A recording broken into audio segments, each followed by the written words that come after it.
Hey, so I'm back here with a Zen reading with my Zen deck today, and it's been a while since I've given myself a reading, and so I'm definitely going to do this on camera today, and maybe it's a reading that'll apply to you guys too. So here we go. I have mixed the deck up, so we're gonna go like this. Oh, should I go the other way so I don't? All right, we're gonna go like this, right? See my cards. All right, let's pick a card, right? All right, so I am going to, all right, sometimes I decide to clear my mind and, open up to what my higher self or the universe wants to show me in these cards. And then I just pull.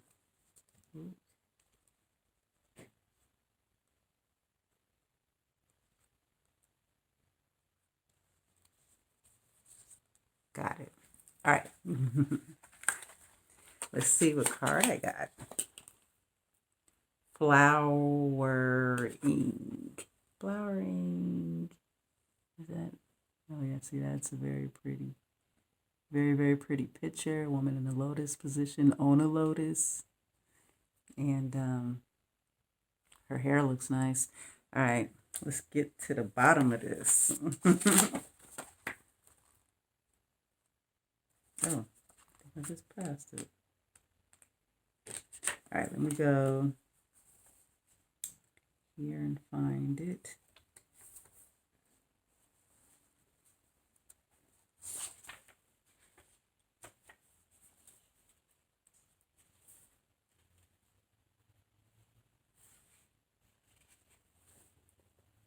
All right, page 74.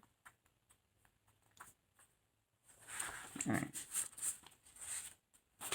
All right. Page 74.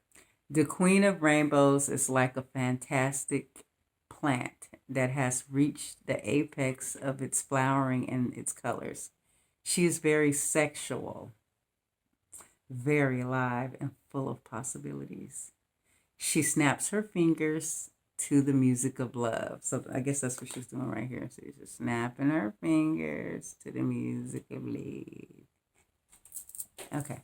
And her zodiac necklace is placed in a way that Venus lies over her heart. Okay. The sleeves of her garment contain abundance of seeds. And as the wind blows, the seeds will be scattered to take root where they may. She is not concerned whether they land on the soil or on the rocks. She is just spreading them everywhere in sheer celebration of life and love. Flowers fall on her from above in harmony with her own flowering. And the waters of emotion swirl playfully beneath the flower on which she sits. That sounds beautiful. You might feel like a garden of flowers right now, showered with blessings from everywhere.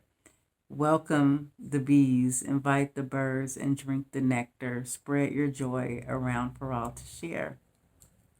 Okay, let's get down to the nitty gritty of this reading. Flowering. Zen wants you living in abundance, living in totality, living intensely, not at the minimum as Christianity wants you. I didn't put that there. But the minimum that Christianity, didn't know that it even addressed Christianity in this, but wants you, but the maximum, not at the minimum Christianity, at the maximum. Overflowing your life should reach to others. Your blissfulness, your vindication, your ecstasy should not be contained within you like a seed. It should be open like a flower and spread its fragrance to all the sundry, not only to the friends, but to the strangers too. This is real compassion. This is real love. Sharing your enlightenment and sharing your dance of the beyond. So, now, breaking this down, if this reading is for me, Zen wants you living in abundance, living in totality, living intensely. Okay. You know what? I get that for me.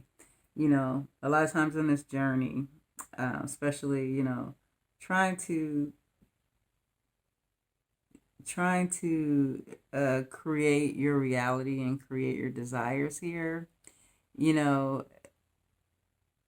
it is much easier when we begin to embrace and live in abundance and totality and intensely. And um, so, and then it follows that saying, not at the minimum as Christianity wants you, but the maximum overflowing.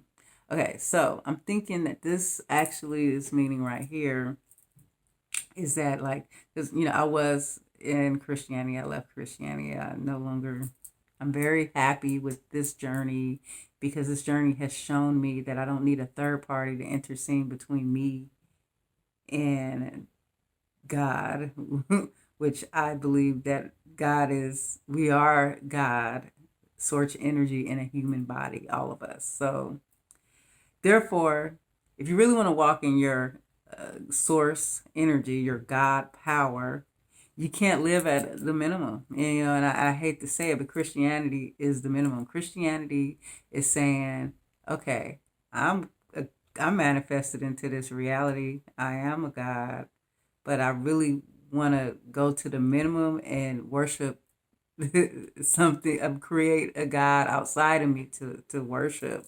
And it pretty much, controls my life, tells me that, I'm wrong and I'm a sinner, doesn't really promote, love to self like that. And so living in abundance, in Christianity, it always kind of made it feel bad if you were, if you were like rich and stuff. They always say it's easier for a man to go through the eye of a needle than to um, give up his riches or whatever. But the truth is, money, is not evil. You know, abundance is actually our birthright. And when you think about it, all of the Bible, it's really the love of money that's evil, but money is energy, and money can make you feel good and it can make you feel bad. But it's just saying another thing about the Christianity is I couldn't live to the maximum in my life. I had all of these like controls. I couldn't go to the movies. I couldn't date anyone outside the church. There was no one to date. Couldn't have kids. Couldn't have kids. I couldn't do a lot of things there. It was a lot of rules, and I was so limited, and I would always be like, you know what, it's gonna be worth it to give up everything. But there was still a part of me, it's just something inside of me it never felt right. It never felt right minimizing my potential. When I realized who I truly am, when I had my out of body experience, it pretty much put to shame all of everything I learned in Christianity. Like it pretty much like it's reality is nothing like it's explained in the Bible. Only when you go out of body, when you it's nothing like that. Like in fact, the whole that whole Christianity and every religion is something that was created in this particular creation. So it's a creation of a creation. And the people who decide to resonate and believe in that, they'll have their Christianity, their heaven, their hell experience. But see, I am more than that. I'm not looking for a fourth dimensional experience, as the angels and the demons and all that stuff, Christianity, Jesus, all that. These are fourth dimensional beings. And, we are way more expansive. Sure, you can choose that route. If you want to believe that route is true for you, but it ain't true for me. And so I can get why, we should embrace living more in the totality of our lives, abundance and intensely. Um, but at the maximum overflowing your life should reach to others. Also, your blissfulness, your vindication, your ecstasy should not be contained with you in the seed. So again, it makes sense that when I was in church, I would have never been able to do this YouTube channel. I actually would have been told to shut it down. And see, that's me living in my totality by trying to open up and share my story and share my journey and help other people share my bliss, my ecstasy, my vindication, like it said. Like all of this stuff in us, we're such beautiful beings, beautiful souls, you know. Everything that we have should be given, should be lived in to the fullest and shared. We shouldn't be contained up like a seed. What is a seed for? A seed is to be planted and to grow and to blossom in something big and beautiful to share with everybody else like fruit. Mommy. Hi, honey. You got your baba? You want to sit down next to what you doing? Here, let me finish reading this, okay? I'm the book. Oh. Okay, go ahead. New box. Okay. New box. All right. Okay. It should open like a flower and spread its fragrance to all the sundry, not only to the friends, but to the strangers too. This is real compassion. So like I was just saying, you plant the seed, it grows, it flowers, it becomes something for everyone to see, everyone to enjoy as well. And saying that this is the real compassion. And it is real compassion because you know what? When you are putting yourself in a high vibration and you're affecting other people's higher vibration, that actually it helps keep you in a higher vibration. The connection, like I notice this when I do my videos, like I have a connection to my subscribers. Like I feel you. When you are encouraged by my video, when you feel good, I feel a wave of positive energy. And I realize that my ascension is just tied to your ascension. Like we are on this same timeline together. We're on the same journey. You know, you may not believe in everything exactly, but if I'm in, you know, if you resonate in any way, then we're a help to each other. You know, you might not think that you're a help to me, but you have no idea how I can feel your energy. And when you comment, I can read your vibration. I can like tell stuff about you just by reading your comment, like, you know. And so it's just like the compassion is we're one. And we need to be uplifting each other and sharing our lives with each other and sharing the positive and the goodness. Sharing our enlightenment, sharing your dance of the beyond. So yeah, you know, that's beautiful. That's like a beautiful reading. And, you know, at first I was thinking maybe this isn't something I should upload, but the truth is, you know, with some of the stuff I've been going through lately, I needed to hear something simple and beautiful.